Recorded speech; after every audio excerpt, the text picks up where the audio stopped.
ये चाहें कि मैं भावलिंगी हूँ और द्रव्यलिंगी ना बनूं, तो जैन दर्शन इस चीज़ को किंचित भी स्वीकार नहीं करता।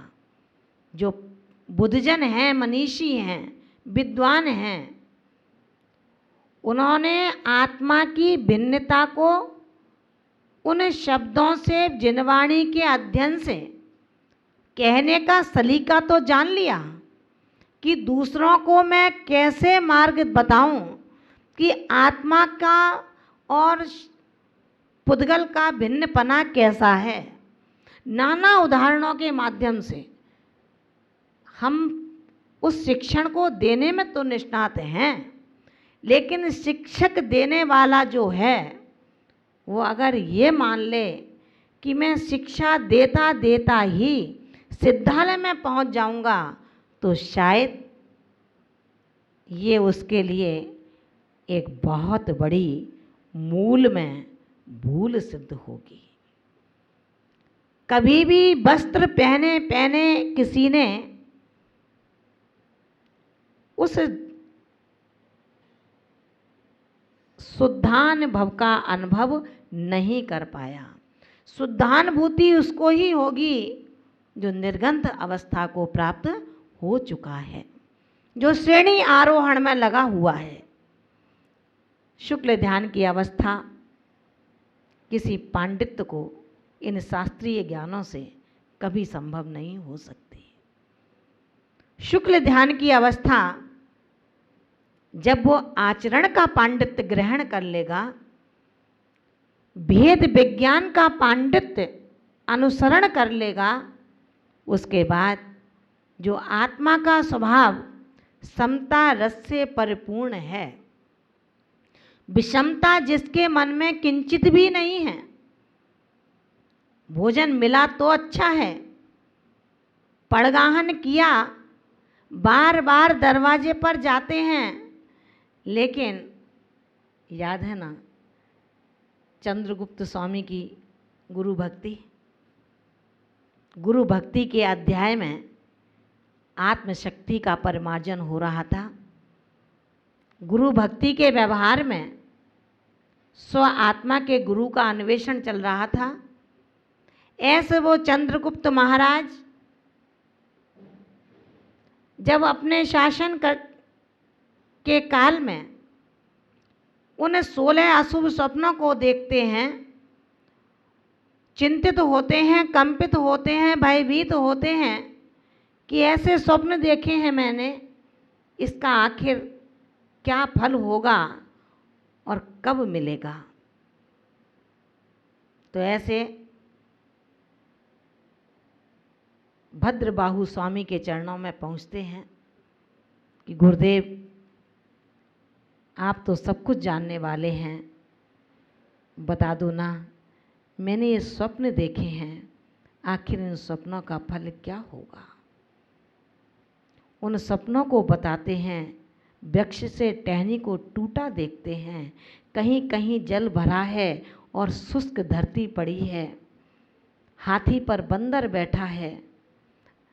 इन सब सपनों को जब देखते हैं तो भद्रबाहु स्वामी उसका फल बता देते हैं कि रे शासनाधिपति, विध्वंस का काल लग चुका है।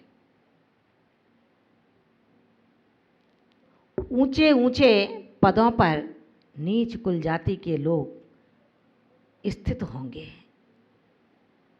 जो पानी कहीं कहीं भरा देखा है, इसका तात्पर्य है कि दक्षिण में धर्म रहेगा, बाकी यहाँ पर धर्म का अवसान होगा। ध्यान रखना, उन चंद्रगुप्त सम्राट ने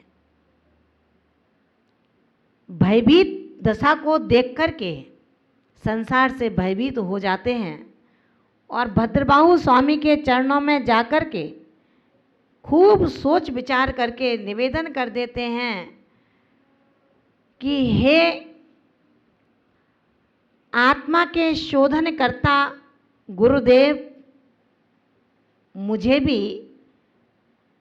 जन्मोन्मार्जन भजतु, इन जन्म और मरण के उन्मार्जन से दूर कर दो। इनके साथ मुझे नहीं रहना। जहाँ जन्म और मरण की कल्लोलों के दुखों को मैं सहन करता रहूं। मुझे ऐसी दीक्षा दे दो जिससे मैं इनसे उन्मार्जित हो जाऊं, छूट जाऊं।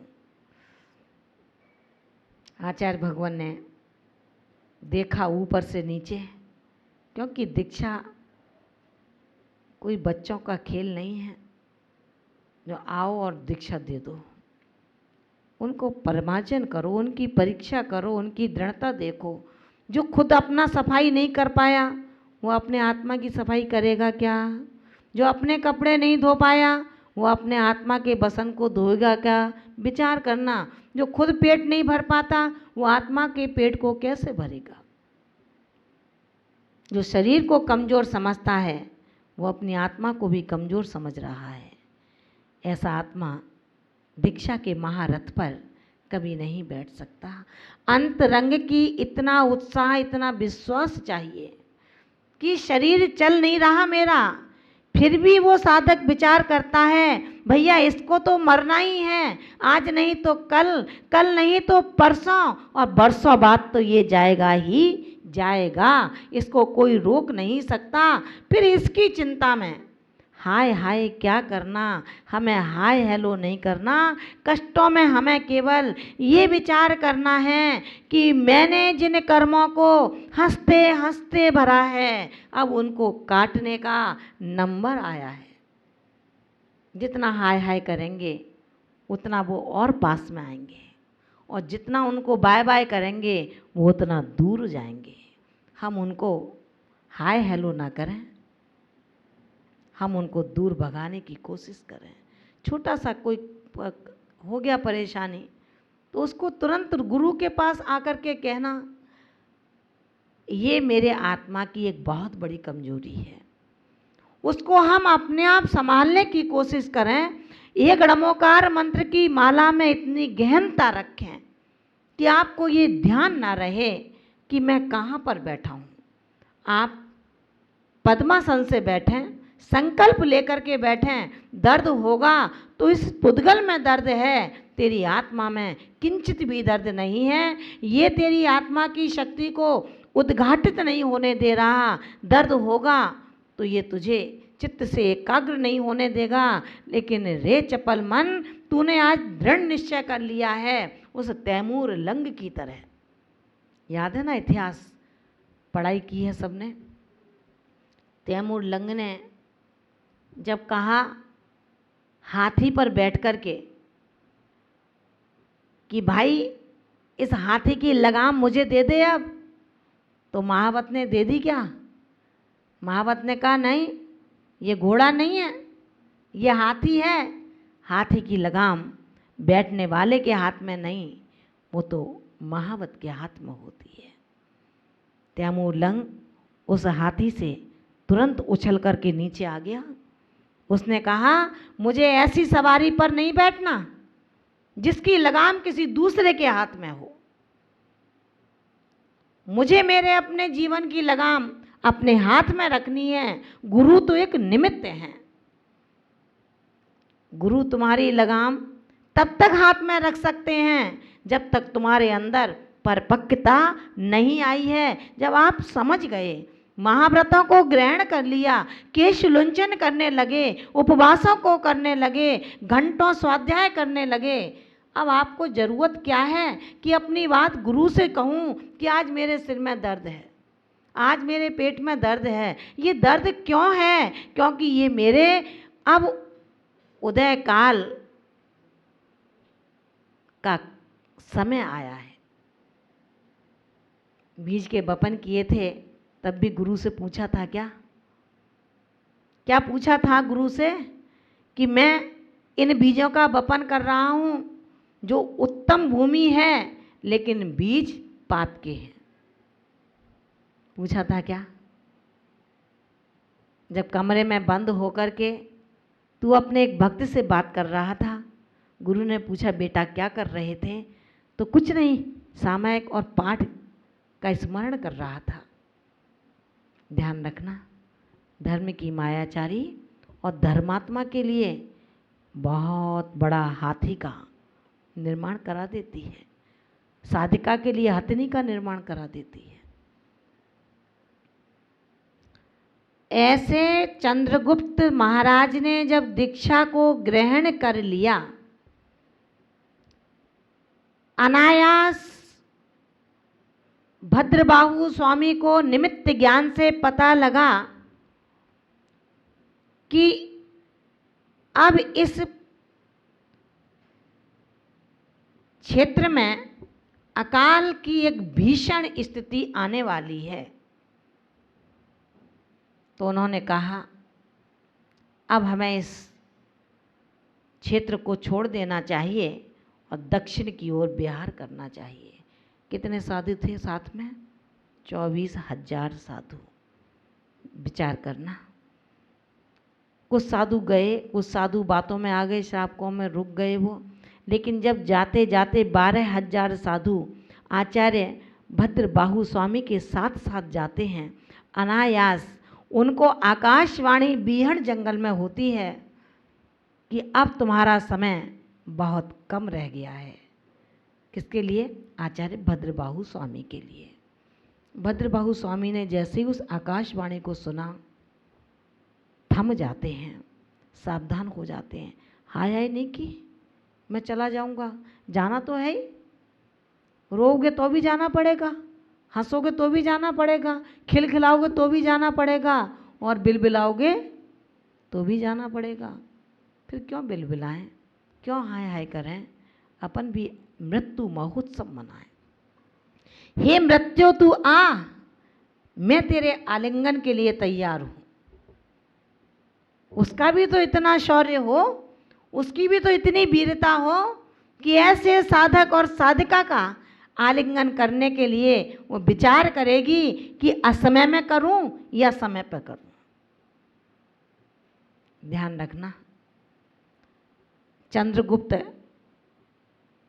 मुनिराज जो नव दीक्षित थे, जब भद्रबाहु स्वामी ने कहा कि जाओ, अब मेरा समाधि का काल निकट आ गया है, आप लोग विहार करें, मैं अब इसी गुफा में रहूँगा।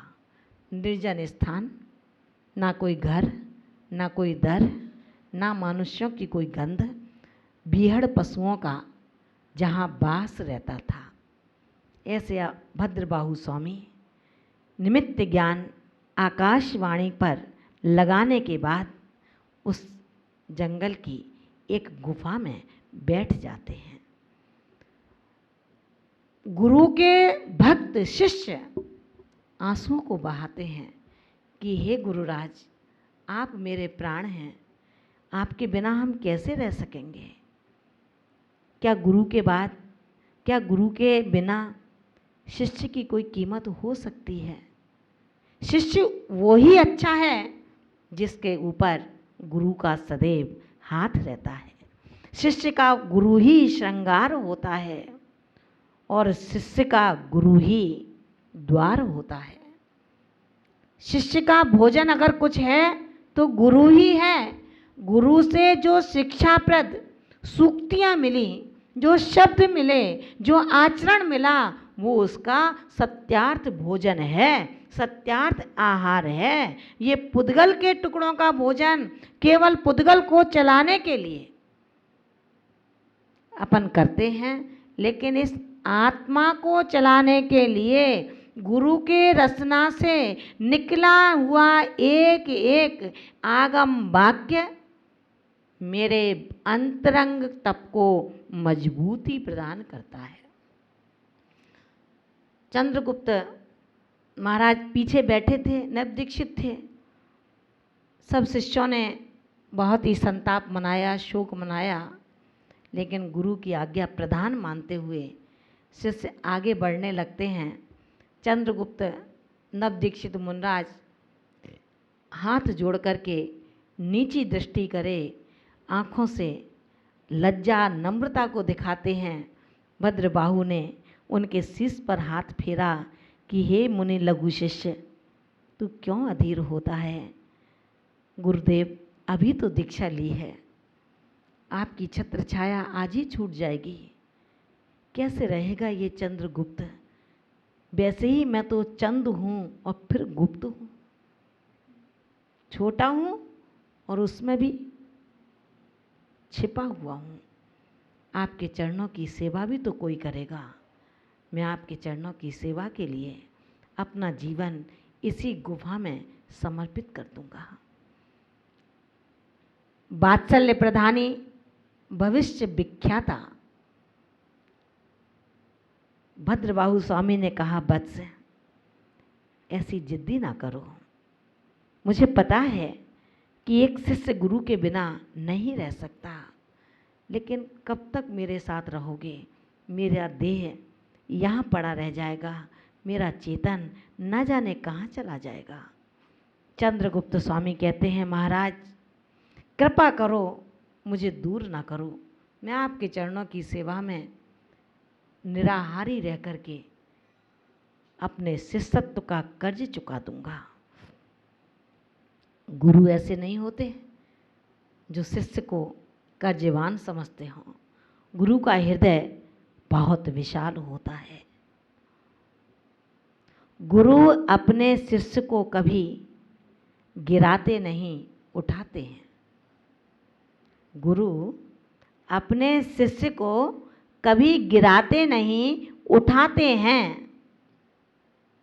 दुत्कारते नहीं, प्यार से गले लगाते हैं। अगर बढ़ जाए ऐसा कोई वक्त तो खुद झुक जाते हैं, लेकिन शिष्य को कभी झुकाते नहीं। भद्रबाहु स्वामी ने बहुत समझाया, लेकिन चंद्रगुप्त मुनि ने एक न मानी। उन्होंने कहा, गुरुदेव मुझे अपने से अलग न करो, मैं जिंदा नहीं रह पाऊंगा। बिना आपकी उपस्थिति ही मेरे न धड़कनों का कारण बनती है। बिना गुरु के जग सूना होता है। बिना गुरु के शिष्य किसी दिन का नहीं होता है। जब चंद्रगुप्त टस से मस न हुए, तब उन्होंने अपने सभी शिष्यों को बुलाकर कहा कि भाई ये नहीं मानता, इसको मेरे पास छोड़ दो और आप लोग आगे विहार कर जाओ। कोई शिष्य नहीं चाहता था कि हम जाएं, लेकिन जो समझदार थे उन्होंने कहा है गुरु की बात को भी नहीं मानेंगे अगर, तो गुरु अपने मन में यही विचार करेंगे कि इस परंपरा को, इस उत्तरदायित्व के अक्षुण्ण धारा का प्रवाहक आखिर कौन होगा।